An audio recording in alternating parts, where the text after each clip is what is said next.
This is the hidden part of fishing film production that you rarely get to see. The nerve centre, the edit suite, where I get to finally cut and mix the shots. Today, we're looking at the method by which most of us actually started our coarse fishing. Rod, reel, line and float, or more commonly known as the Waggler. For reasons that will become apparent. We'll shortly join 4-time world coarse angling champion Bob Nudd as he guides us through this starter programme. And if you follow the advice that Bob gives and remember the tips you'll see, I promise you'll up your catch rate without a doubt. This is probably one of the most economical ways of starting fishing. A simple Waggler setup can cost as little as £30 to £50 for a complete starter kit, and it's a great way for younger anglers to find out if it's going to be a sport for them without it costing a parent a fortune. Waggler fishing is also a good visual system for detecting bites. The action of the float can become quite mesmerising, and the surge of adrenaline when it suddenly disappears out of sight is a good buzz. Let's head to sunny Norfolk and learn from a master.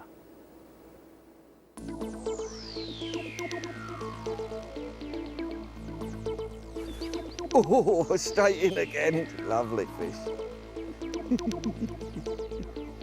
Just a real gentle bite that time. Another one of these bream.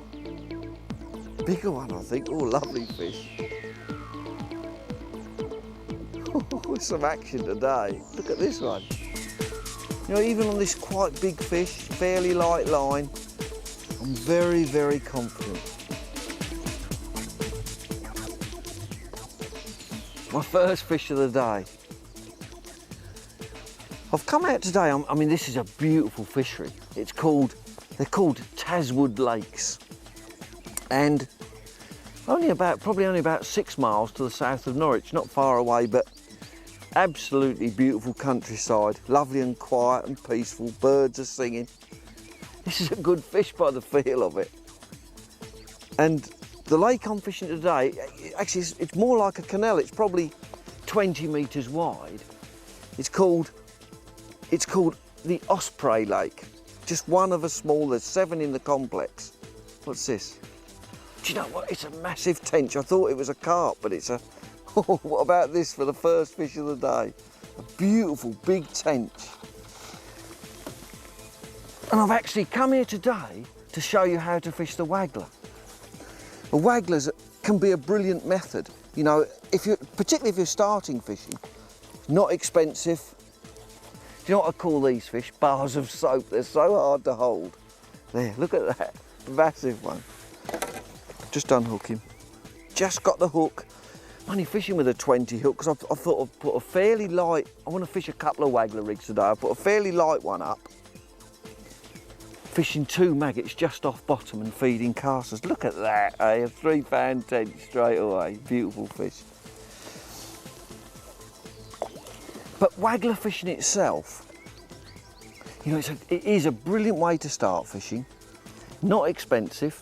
And of course, when you catch a big fish like that, you can backwind on your reel, you can let it run, you can do whatever you want. So it's a different method. In fact, this is how we all started. Before poles come in, there was Wagglers, stick floats or feeders. And this actually is how I learnt my craft, with a Waggler.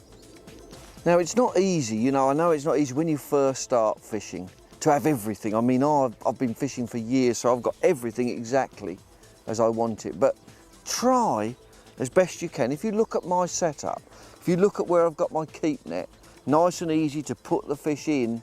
I don't actually have to get up and walk 10 yards to put the fish away. I drop it into the net without damaging it. I've got a rod rest to support the rod there, to support the Waggler rod. I'm resting the butt on my knee, and I can actually have both hands free, like that. So that if I want to feed, both hands free for feeding. And what I'm doing at the moment, just loose feeding a few casters.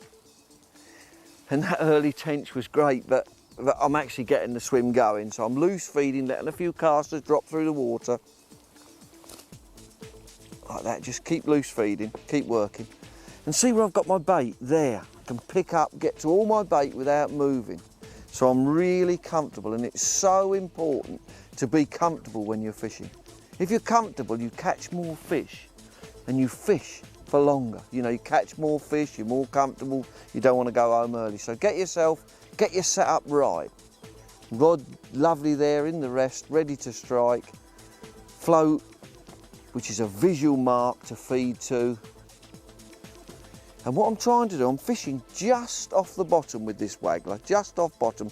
There is a few small perch, I'm told, in here that are a bit of a nuisance. So I've actually lifting, because I'm fishing maggot on the hook, I've lifted my bait off the bottom a little bit and try and getting the fish to swim into this loose feed as it drops through the water.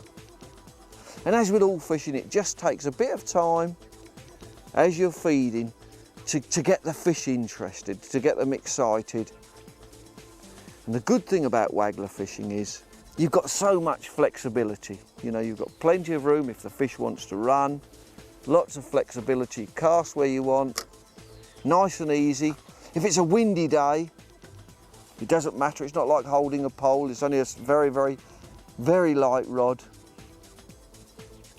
But keep trying, the same as whatever fishing you're doing, pick a marker on the far bank to cast to, keep your feed going in the same area, just dropping through the water all the time.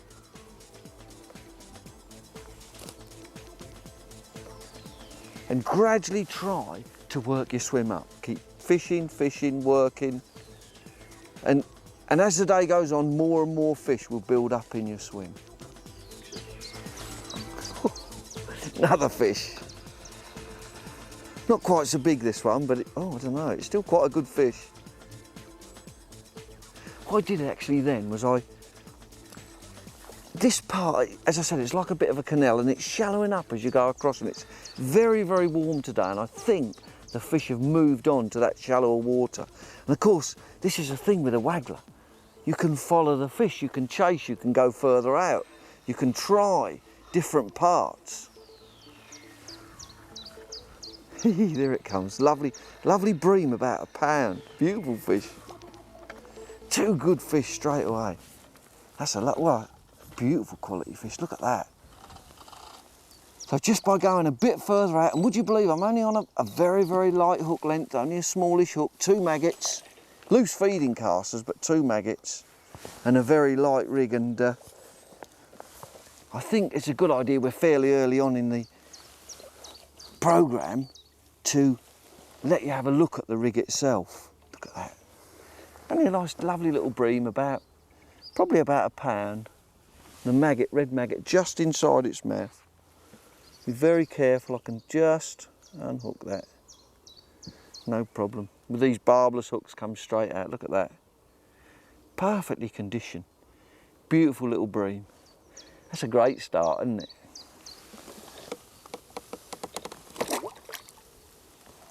Let's start, I always call this the business end, the hook. I thought I'd start with a lightish Waggler, so I've matched it to a fairly light hook. This is one of my favourites. It's a Tubertini 808, a size 20. It's got a good gape on it, strong. It's just a good hook for catching everything. And then the hook length, now when you're using a hook length on a Waggler, it's generally sort of a reasonable length, hook length, and this one is probably something like 18 or 20 inches, 18 or 20 inches long. I've put a little shot on the hook length, and I often do that, a number, you can just see it there, right in the middle, a number 9 shot.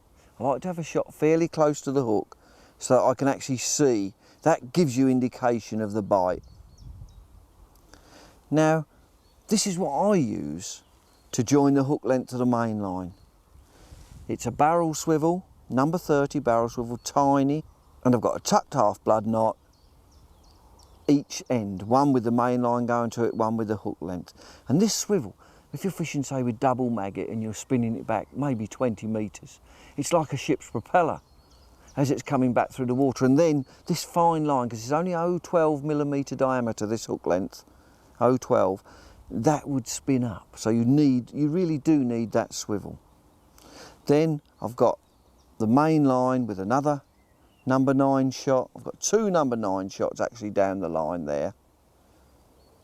That barrel swivel is probably equal to a number 9, so it does take a bit of weight. I've got 2 number 9 there, and then coming down to the float itself. And this, see this funny little attachment here? It is a float attachment, exactly what it says it is. And what it does is, there is an alternative. You can put shots either side of the line to hold the float on, but this is just much better, stops the line being damaged. These 2 shots here are really just extra weight to balance the float. They're number 3 non-toxics, but they're just to balance the float up. I've got a little link on there so I can change this float. These are incredible floats actually. They're a Drennan called a loaded peacock waggler, so they're peacock. It's got the size on there, 1 3/4 grams, which is just over 2 treble A, for those people that like to talk in treble A's. But at any time of the day, I can untake this apart, just unclip that there, just unclip that, and put a bigger one on, so it gets windier and it's more difficult to control. I can put a bigger waggler on. I can also just pull this insert out, that unclips. So I can change the floats that way as well. A bigger float with the same weight, and all these weights are clearly marked on the float itself, the actual size of the weight, and you can interchange them and do whatever you want with them. Absolutely brilliant. So that's a really adaptable insert waggler. And an insert waggler is really what you use fairly light fishing, fishing on the drop, sensitive fishing. It's where you've got a thick piece of peacock going into a smaller piece. The main line itself is fairly fine. It's 0.14 millimetre diameter, and I mark that clearly inside the spool. I actually write 0.14 millimetre so that I know on the different spools I have. And that's running up then, and you've got to match this line to the float. You know, if you try to use too heavy a line, the float won't cast, so keep the line fairly thin. But it's probably about 4 or 5 pound breaking strain. It's a Browning line. It's a feeder line, but it's very, very strong. And that really completes this sort of light insert waggler setup.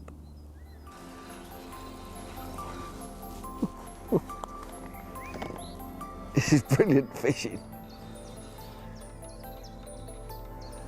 Another one of those bream, I think.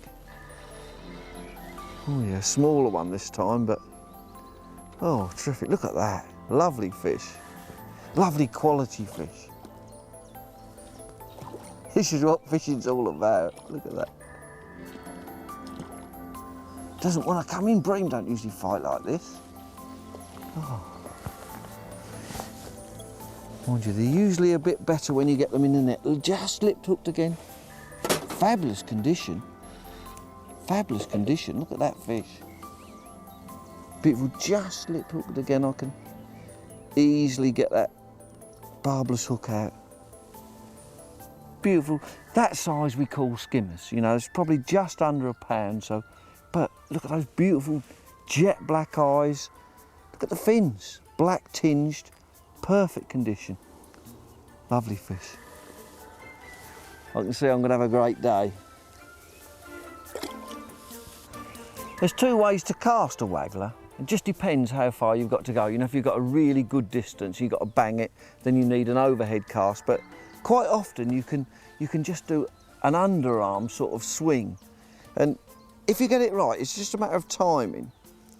Your finger on the spool and hold the line 2 or 3 inches above the hook. Don't hold the hook because you might go out with it.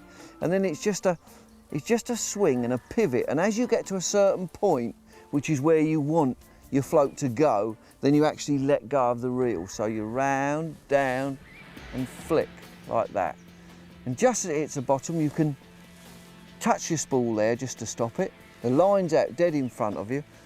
And to sink the line, if you want the float to stay dead still in the position it is at the moment, if you put your tip under the water, just put your tip under the water and you can either flick it to the left or the right, it doesn't matter, but just flick it hard like that.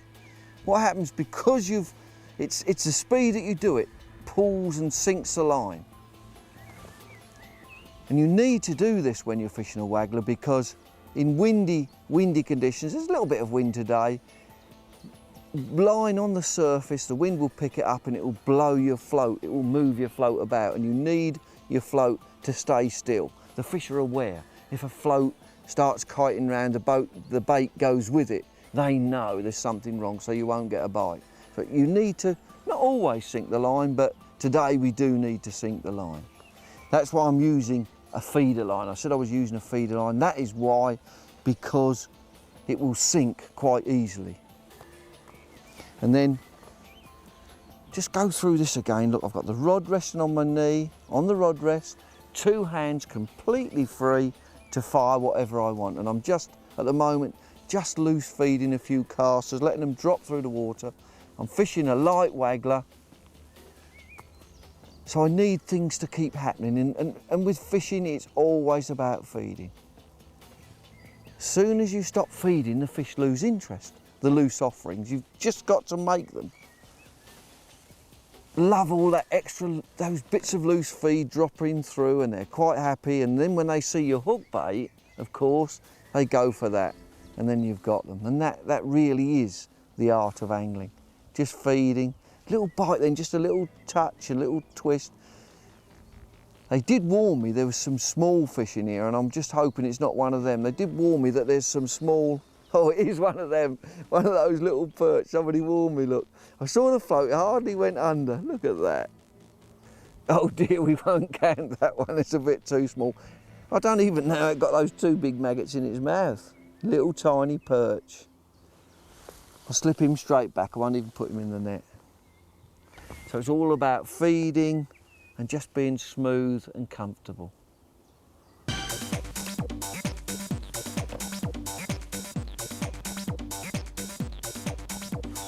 Oh, straight in again, lovely. Just a real gentle bite that time, another one of these bream. Bigger one, I think. Oh, lovely fish. Some action today. Look at this one. Lovely, just, and with this waggler, you do have a fair control, and you know, even on this quite big fish, fairly light line, I'm very, very confident. Got a good light rod. I mean, not everybody can afford this sort of rod. It's a special one. It's a Browning carboxy match rod. It only weighs 5 ounces. Look at that lovely bream.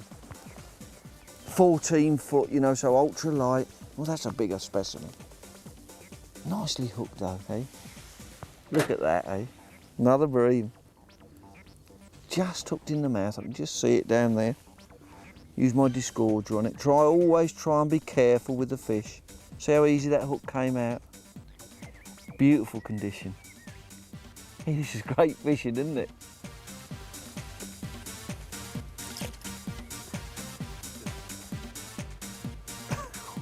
Another fish. Well, this feels like a better one. I've been catching bream, but this doesn't feel like a bream. Still on that fine line though. You know, that 0.12 millimetre. And this is why a waggler's good. If you watch the reel, what can happen, as the fish runs, you can actually back wind. Just bring this round, so I'm ready for that fish to surge off.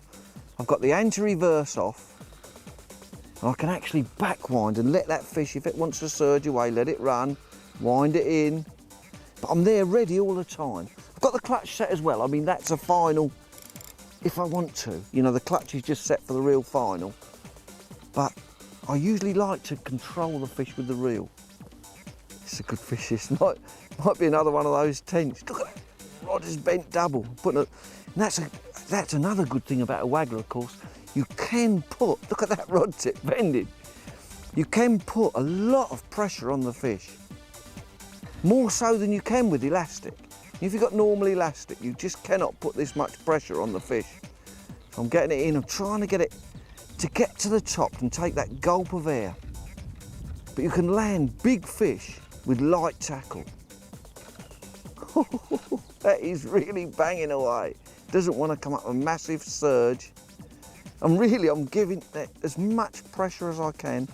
This fish doesn't want to come in. When I first hooked it, I thought, well, I know it's not a bream, but what is it? It's a big fish. Look how I'm holding the rod. Look, it's just an extension of my arm. My arm's along there. So there, I can hold it with one arm. Can you see I've got my forefinger on the reel there? Just, that is stopping the reel there. If I want it to let it run, I can just release it there, let it run, and then get onto the handle. So you can play the fish completely off the reel. But when you want to put pressure on, just put your finger there and lift. Oh, this is a good fish. I think it's a big tench. Let's have a look at the fish. Oh, he's going. One of those real big tench.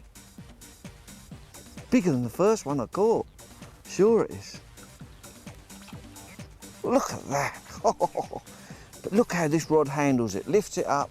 You can see the two maggots. Doesn't want to come in. Look at that. A lovely fish. Terrific, Tim. What a fight. But very, very fine gear. I could let the fish run in complete control all the time. As I said, the bars of soap are really good. Look at the beautiful, it's sort of like an orangey, greenish tinge. Beautiful red rimmed, and then the black eye. Perfect fins. And just a little bit of slime up the line. Terrific fishing. Can you see those two red maggots? Look, just there. Hook's only just on it. There, let's unhook it. Just hooked. Might need to just put my disgorger on that just to make sure that it's right in the top of its mouth, but sometimes it's easier to use the disgorger. What about that? Terrific fish. What, talk about a hard fight.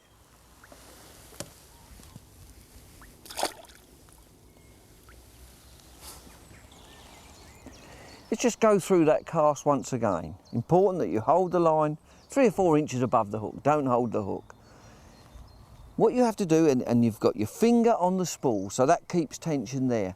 And what you do is you actually, if you can imagine it, you swing it, you keep the rod down fairly low, probably sort of something like 20 degrees. As you swing round, now when the tip of your rod gets to where you want your float to go, that's when you release your line.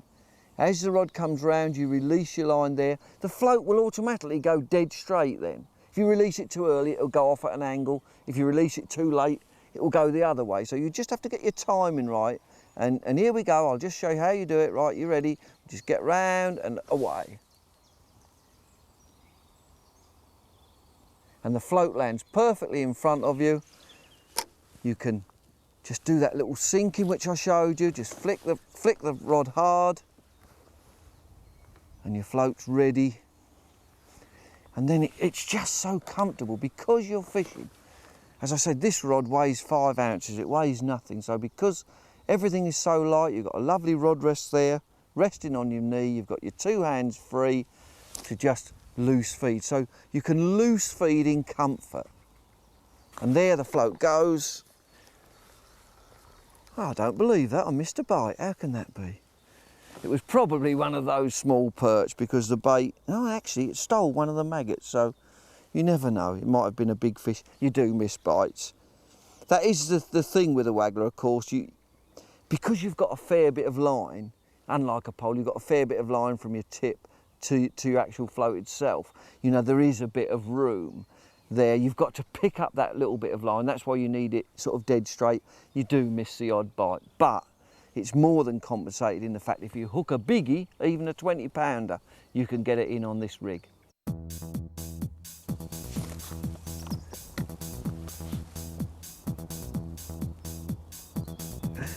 Just thought then I'd just cast a bit further. And what's happening is those fish are definitely over in that shallower water. I don't know whether this is a carp or a tench. Hasn't woken up yet. I don't think it knows I've hooked it.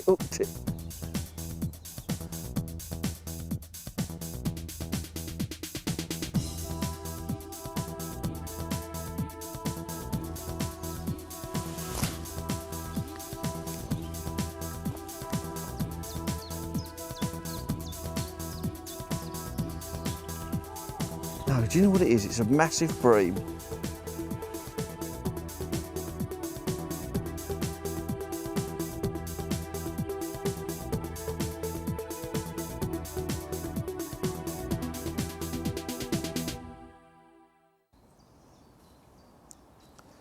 Now my rod is top of the range. It's an advanced super match. And as I said, it only weighs 5 ounces. That's not necessary though. This is a 4.2 metre, which is 14 foot, super light, very, very soft action. So when I hook into a big fish, you know, you've got plenty of elasticity on the tip itself. It's not too abrasive, but I can still cast big floats without any problem at all. But it's just such a pleasure to use because it's so light.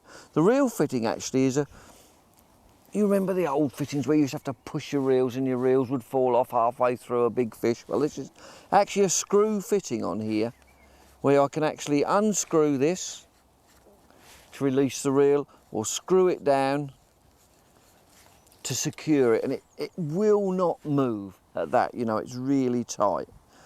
And the reel itself is, once again, a Browning. It's a Syntec 730 match. Now the match, usually, when they say match on a reel, it usually determines the depth of the spool. So you get a match spool, which is very, very important. Most spools on reels are really deep, and you have to put about 300 or 400 metres of line to get them up to this level, to fill them up to this level. But if you notice with mine, it's a very, very shallow spool. I've only got 100 metres of line on there, very shallow.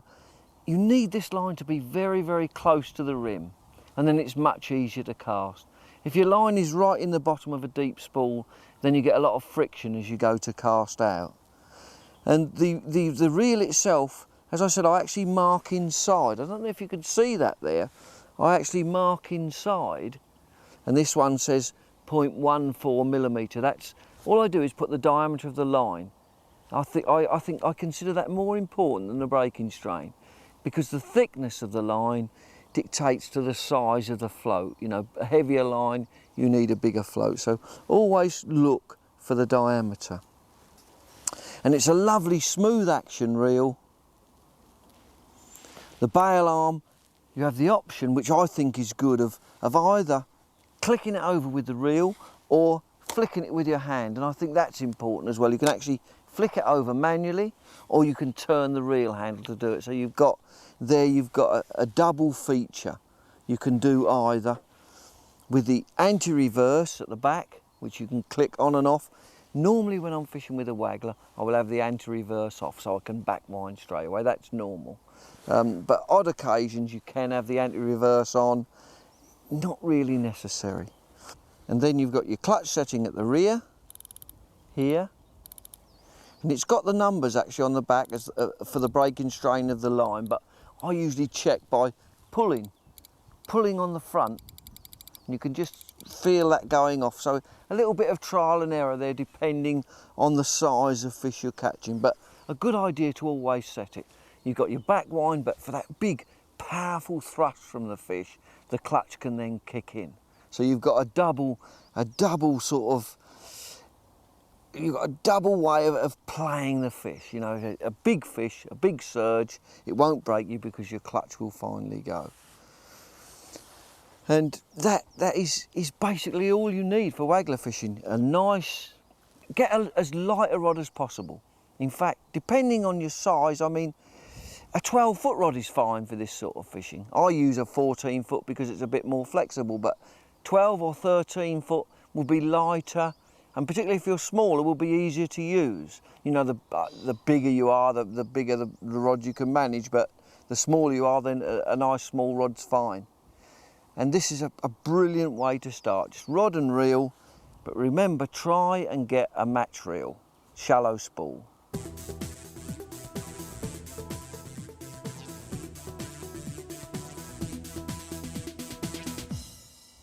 Now I've been fishing with casters and maggots, feeding casters, maggot on the hook. You know, it's quite often it's good to start with that, just to spark the swim off, and caught some early tench and bream, and it's been good. But this is a commercial fishery, and what happens is that these fisheries in winter, when nobody's fishing them, they actually get fed with pellets, you know, so that is their natural bait. So I'm changing now to 3mm, these 3mm Vandenine carp pellets. These are just for feeding. These are actual fish meal flavour. And you'll notice I keep feeding all the time, come round, and even though I'm chatting away to camera, I need to keep the swim going, so I'm putting them in, putting more in all the time. Feeding with those, and I'm going to put on the hook, I'm going to put these expander pellets. Now expander pellets are, for those of you who don't know, they're actually, you've probably heard people talk about them, and you think, oh, most people are frightened of them, but they are, when you first get them out of the pack, they are rock hard and they float. They really float. They're hard to make sink, and in fact there's directions on the back of the pack to show you exactly how to do it, but it takes about 2 or 3 hours. Now there's a new development. It's called, well, it's called a pump, or a pellet pump, or a bait pump, but it actually, this thing actually sucks the air out of the pellet, pulls the liquid into it, and I'll demonstrate that in a sec, and they sink instantly, sink absolutely instantly. I want to show you how to do that. All you do, it's so simple. You can get them, they sink immediately, so you get them ready for the hook without any problems. All you do first of all is, now these are natural pellets, in other words they've got no flavour. And this particular one, this particular size, these are about 6mm. If I put them in there, if I put them in like that, and what I like to add a little bit of flavour to them. I've got a couple of different flavours I can try. This is a liquid Super Scopex, which is a very, very attractive one. And you can put your own, whatever one you want, you put your own flavour in. Just a squirt of that in there, right? That's in there, squirt of that. And then just add water out of the lake, not tap water. I don't like to use tap water at all. Just pour that water in. You'll see all those pellets will come floating to the top.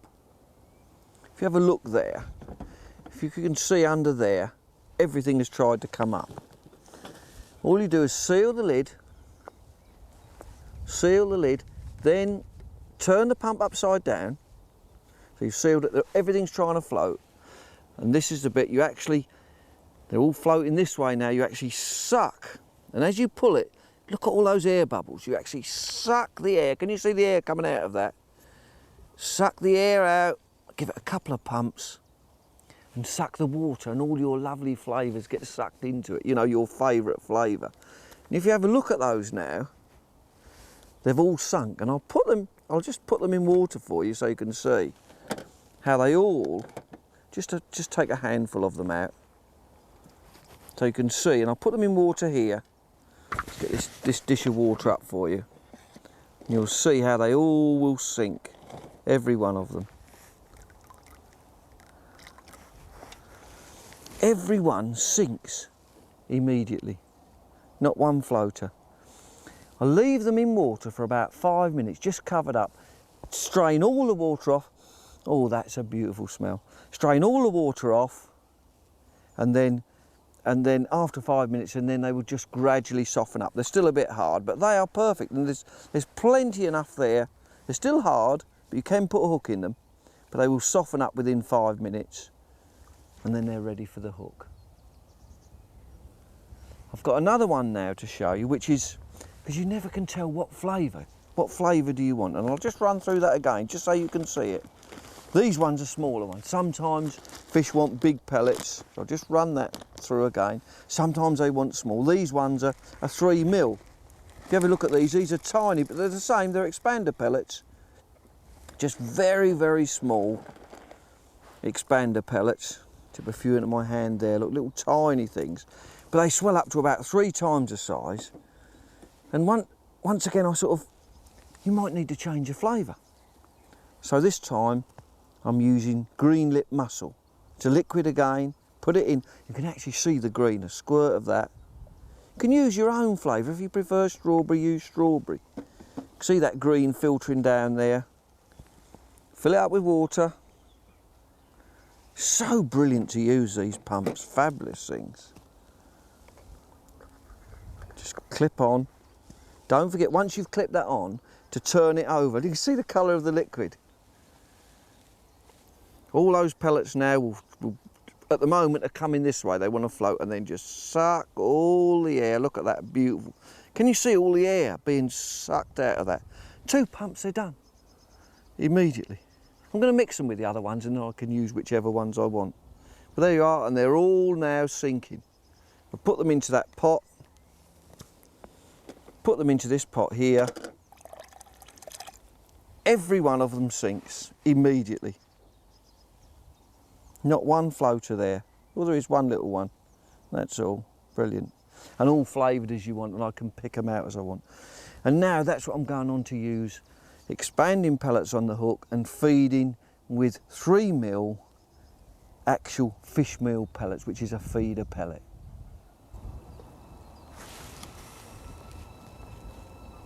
Pellets working.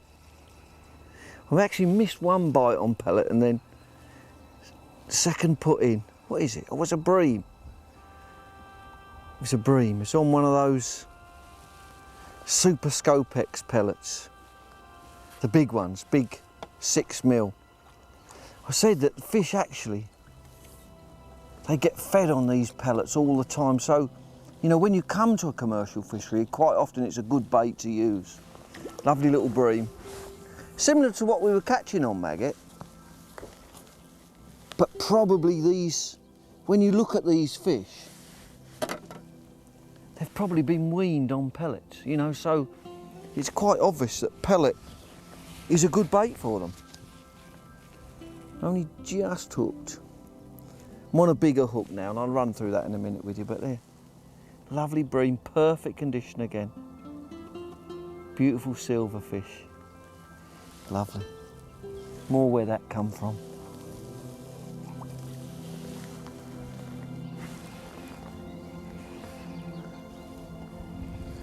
Great. These breams seem to love pellets. That one actually took it as the pellet was dropping through the water. You wouldn't think bream would take on the drop, but the way that I've got this rig set up, and I'll show it to you in a minute, all the lines just caught around the front of the fish. The way that I've got this rig set up, this Waggler really handles it well. It can be for fishing on the drop, even though I'm fishing with pellet. I can actually catch these fish. And what I think, it's so warm now, the fish are coming up in the water. It was on a big pellet again, on the drop. As it was dropping through, the fish just took it. And so it's about a 14-ounce, lovely skimmer. Perfectly hooked though. Just hooked in the lip, on the drop. As you're feeding all the time, it's taking it. And this is a different rig to what I was using earlier, so we'll just have a look, a different sort of float, a thick top float, one that's ideal for fishing pellets. So I'll put this one away and then we'll have a look at the rig.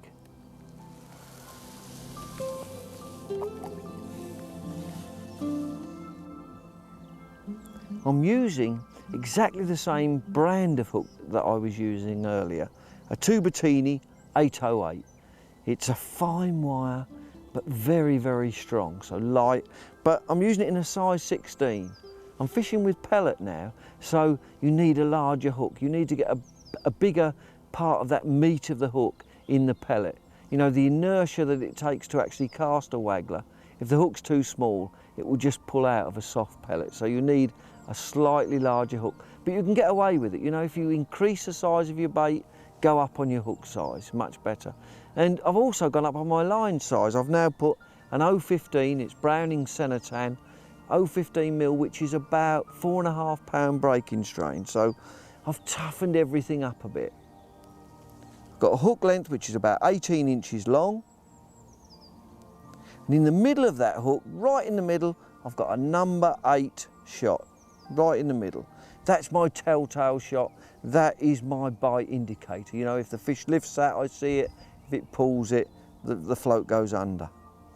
And then going along further, I've got a number 30, and I always use this wherever possible, a number 30 barrel swivel, and there I've got a 5-turn half blood knot, and it's tucked half blood knot. I'll show you how to tie that in a minute, because it's so important. You know, it will not, I can put all the pressure I want on that and it won't break. So I've tucked around there, tucked half blood.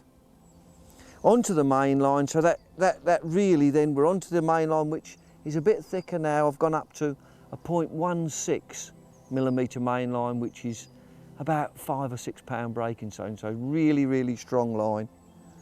And I've got 2 more number 8 shot there, 2 more, just equally spaced. When you're waggler fishing, try to get as much of the weight under the float as possible, or in the float. I see so many people casting with big shots all the way down the line, and that is a recipe for tangles. So what I do is I try to use a loaded float. I mean, this swim is about 5 or 6 foot deep, so I try to use a loaded float. That's the casting power.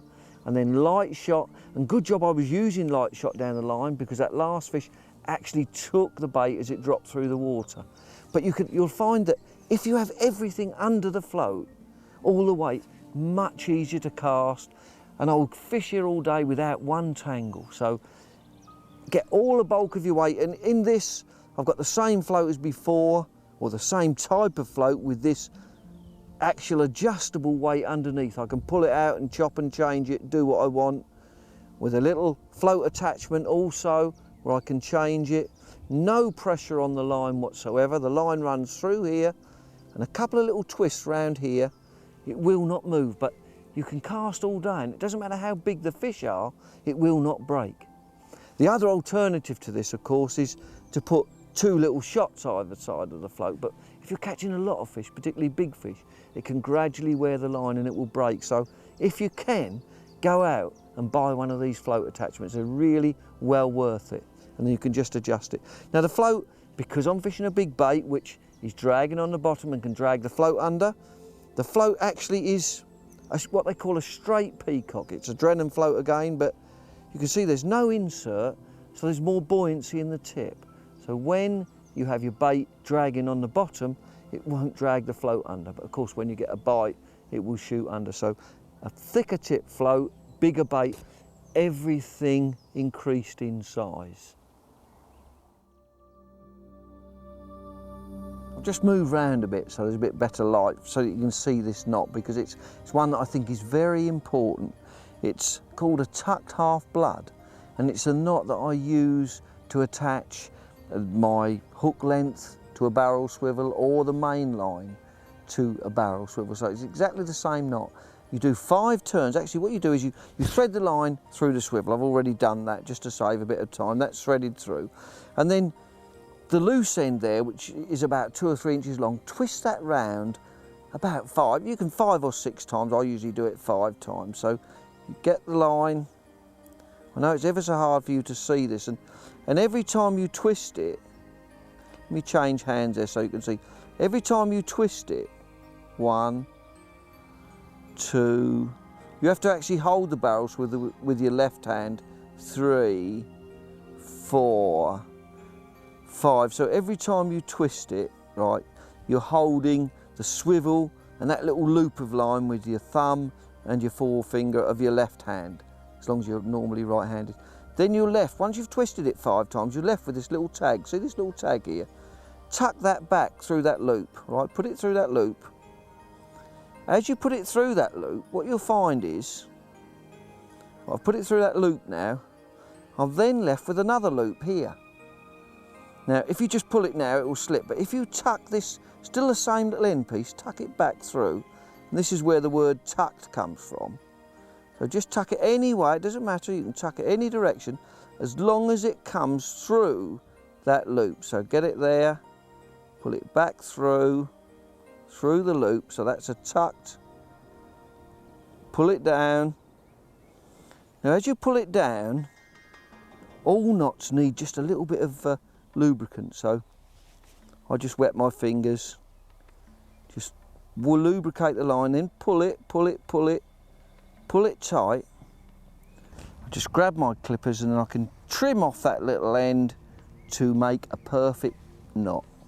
Just trim that quite tight, just you can leave a little tag, and that is a perfect and incredibly strong. You can pull that, I mean, knot strength is so important with lines. You can pull that as hard as you want, it will not go. So you've got a perfect knot that will not break. There is another alternative way, if you haven't got a barrel swivel or if you don't use them, of tying or attaching that main line to the hook length, and that is probably the most common one. It's called loop to loop. But what a lot of anglers do, they don't know how to tie a loop properly, and I'll just show you how weak line can be if you don't use the correct knot. And this is the knot that most anglers use when they're doing a loop. They fold the line over like that, and then they put the line round their fingers, 2 fingers, like that, and they pull this little loop through here, like that, wet it of course, like that, pull it tight, and they think, oh, that's a lovely loop to loop. But that is not a correct one, because what happens is, and I'll just show you here, now this line is 4.5 pound breaking strain, but I'll show you what happens if you don't tie the correct knot, how easy it can break, right? No pressure on that, bang, as easy as that. 4.5 pounds, no problem. The knot you must use, and it's so simple, is an overhand loop. So you do the same thing, right? You fold your line just the same. So you've got your loop. You actually have got your 2 fingers there, the thumb behind it, and you form this loop that you would always do when you're doing that. It's a granny knot, that other one actually, but loads of people use it. So you've got a loop and that. Now this time, bring this piece of line back and bring it back through here. It's then not cutting in on itself. So you bring it back, right? You bring it round, so you put it away from you, bring it round and you bring it back. You bring this little loop back through the line there. Let me show you. Bring it back and through, like that. And you get, if you look at it then, you get a sort of like a figure of 8. If you can just see it there, sort of a figure of 8, and wet it again. Pull it tight. So you've got a figure of 8 loop now, and that is much stronger. If you do that test on there now, right, put that line on there and test it. You test it. And pull and pull and pull, and you can't break it. It's incredibly strong. That's the difference. Just that figure of 8 loop. Now you won't lose any more fish. Just do that.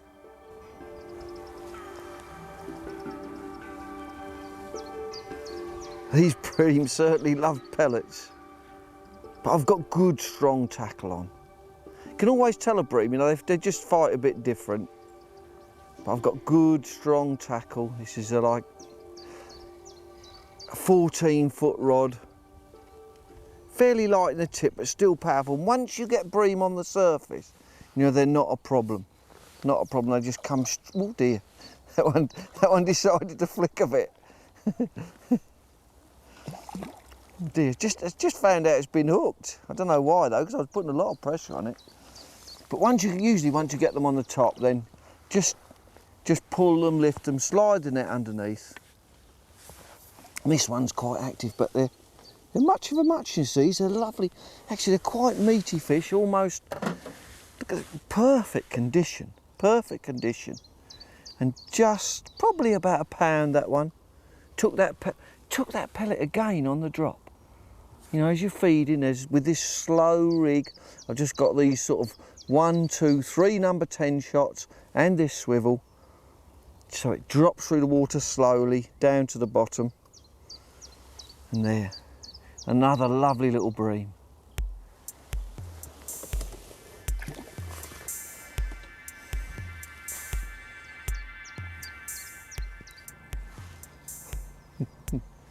these bream are going, oh, this feels like a good one. Just going mad. They must, you know what I said earlier about that they're fed on pellets, so they love them.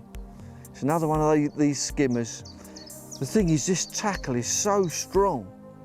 You saw how when I pulled on that knot, how strong it was. Once you get these bream to, there's a good fish once you get them to the top. Well, they start to flick a little bit then, but they've done, you know, you've got them. Beautiful, these are all very, very similar size, or about pound fish. Absolutely perfect condition though. Perfect, beautiful fish. Taking that 6mm expander pellet with that super Scopex mix. Once again, be very kind to the fish. Try to make sure that if there's anything about a problem with the hook, then use your disgorger. Use your disgorger so you don't damage it. But a beautiful condition.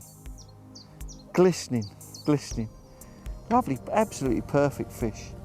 But the tackle really, you know, is really good. I've had to put the tackle for catching bigger fish, you know, carp and big tench. And obviously it handles those breams so easily.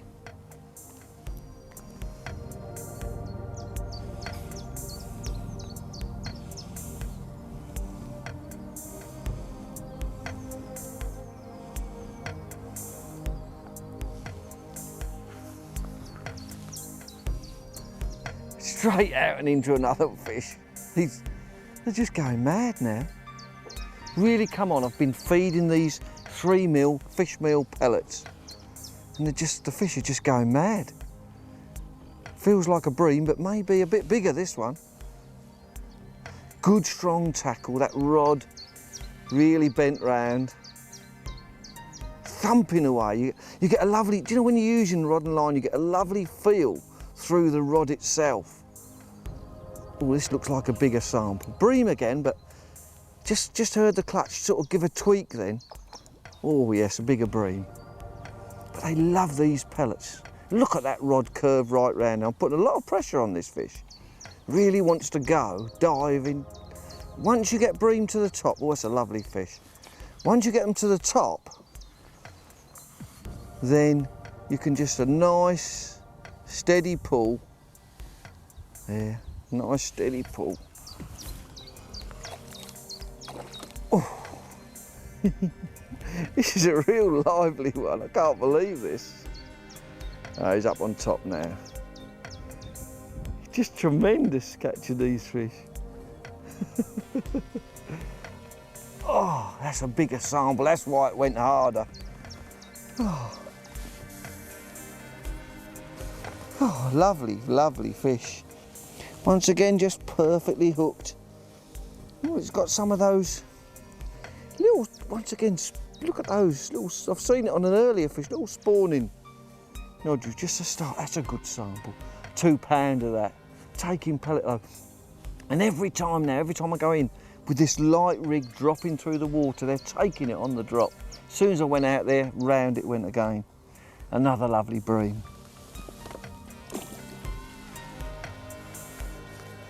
This is terrific fishing. But when you're picking, when you think to yourself, now what colour top should I use today for my waggler?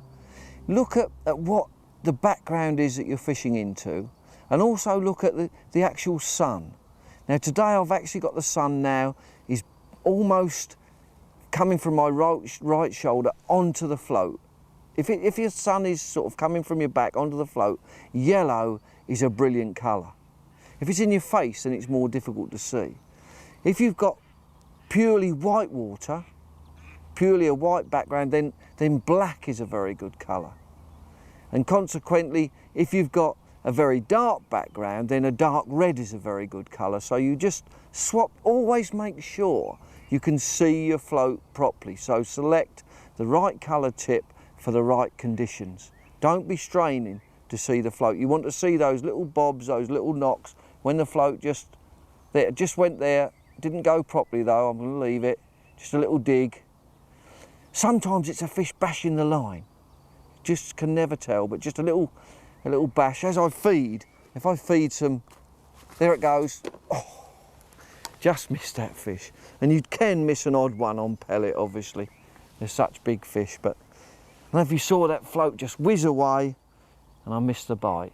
Could have been Mr. Big, that one, but that happens in fishing. Even Bob Nudd misses a bite or two.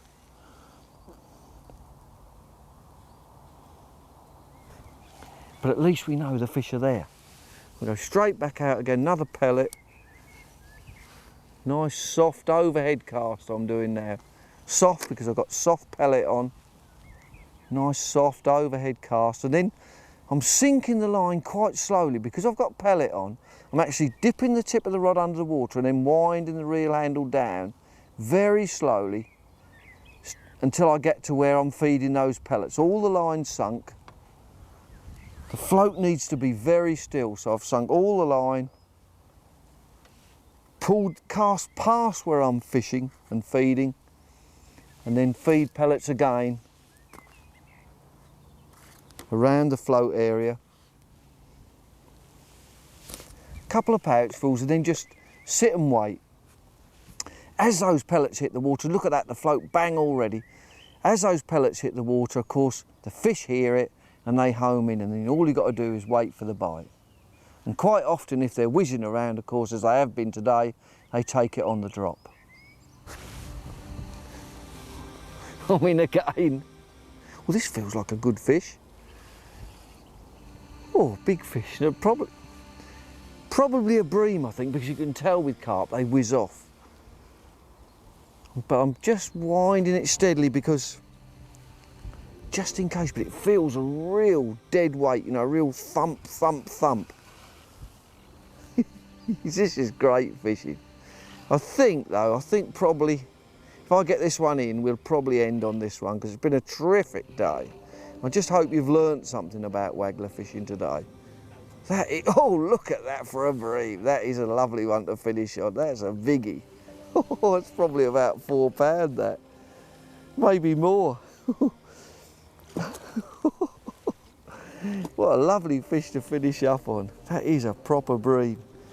Look at that. You wouldn't think they'd take pellets, would you? You just wouldn't think. You'd think it's bream, worms and that, but lovely once again, that lovely Super Scopex pellet. That's a proper jobby, that, isn't it? Nice and steady though, bringing it in. The waggler handled it perfectly, got a perfect bite, and there's the result. But did you see how easy it was to tame it with that waggler rod? You know, you've got full control all the time while you're bringing the fish in, and look at that, a £4 bream, a lovely fish to finish up on. I'll put this in, and then I'll just show you how to actually put fish back without damaging them. We'll see roughly what we've got. I won't weigh them, but oh, I've had well over 20 or 30 pounds today. Look at that, beautiful fish.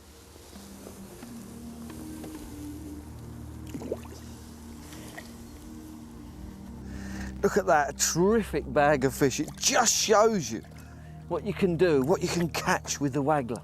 Just nice, steady fishing, and probably well over 30 pounds of fish there. Now, just make sure, I just want to show you, when you want to release the fish, get the fish to the front of your net while they're under the water. So get all the fish, I've gathered them up, got them right to the front of the net before you release them, so that you don't actually lift them at all. They're all pulled to the front of the net under the water, and then you can just release them steady. Look at them lovely bream, tench, roach, lovely net of fish. And then just release them carefully there. That big bream there, that's the one we caught last of all. What a fabulous day's fishing on the waggler.